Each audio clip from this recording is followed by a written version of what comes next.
And joining us in the studio right now are two people who are very familiar with autism treatment and therapy. Marcia Goldman, the Education Director of Pacific Autism Center for Education, and Joanna Yeager, whose son has autism. Thank you both for being here today. Marcia, you and I have talked before. We have. PACE is a wonderful organization. Tell me, folks who don't know about it, what it does and who it serves. Well, PACE is a little under 20 years old. It started with a school and a group home. It's grown over the years to now include, again, our school, which is now in the Santa Clara area, 6 group homes, an adult day program for those over 22 that graduate from our school, and a very comprehensive early intervention program, which includes both site-based programs, a clinic, as well as home-based programs. Wow, so it offers a lot of services. Yes, Right, and we start as young as we can get them. which is the whole point of the early diagnosis, isn't it? Yes. Now, Joanna, you have a son with autism. Did you notice the problems early on? We did. The first red flag for us was the language development issue. I have a daughter who's 18 months older than her brother, and she started talking at 9 months and hasn't gotten shut up since, frankly. but his language development was very different, and it was very difficult to engage him. And so we started to be concerned. My mother actually gave me the book, Let Me Hear Your Voice, which covered a story of a family whose children were actually described as recovered from autism using ABA intervention. So we began to sort of do our homework and embark on that, and learn what we needed to learn along the path. And that was, he's almost 16 now, and we've been working hard ever since. Right, you're with a parental group yourself. I am. Not with PACE, but a different group. Not with PACE. I'm actually the board chairman of an organization called Parents Helping Parents in Santa Clara, and what we do is work to serve and support families of children with all sorts of special needs, including autism. And we do education and empowerment and parent mentoring.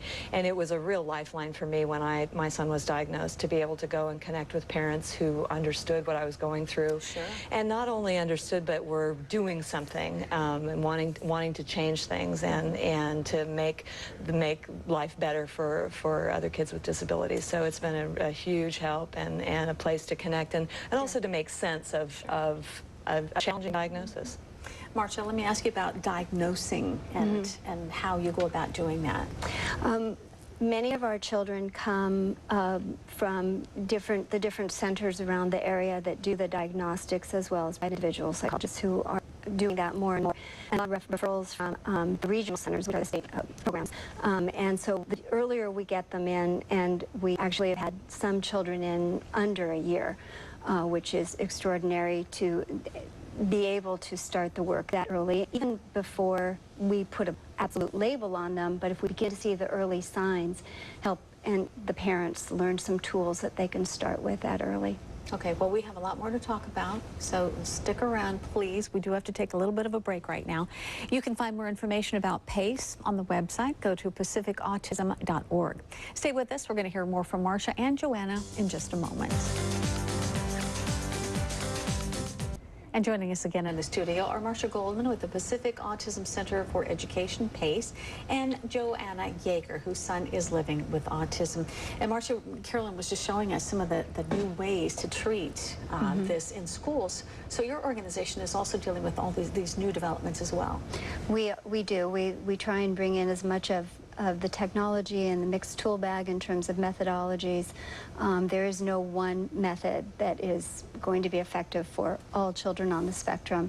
And so we really look at all of the different ways that we can help with the core deficits of the sensory regulation, which is what she was referring to, the ability to communicate effectively, and then the ability to socialize and be with people and learn from people. Joanna, you have a daughter as well. Yes. And your son has autism, and we have a picture we wanted to show everybody at home. I can't even imagine how this affects the entire family.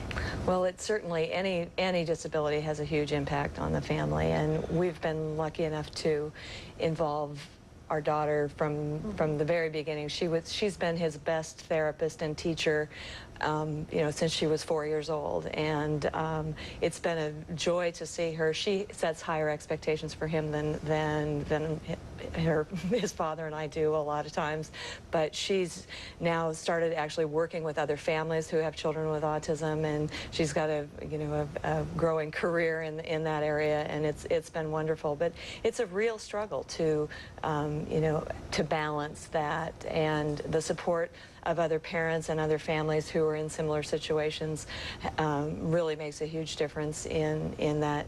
The sense of isolation that so many families really suffer, especially with autism and the behavioral pieces of that. Now, your son is getting older. Yes. They don't just freeze. So, Marcia, talk to me about what's happening now with that whole process with helping all these kids. And I do think that's a really important point as we keep focusing on, the diagnoses now and the numbers now, but these children are going to get older and they will enter society beyond the school age, and we need to get ready for that. So one of the things that we're doing is a lot of collaborating with programs in our community, and as well as training typical classrooms, the children in typical classrooms, to understand the child on the spectrum that might be entering their class. All right, I want to thank you both for sharing your stories today and for all you're doing and going through and helping other families.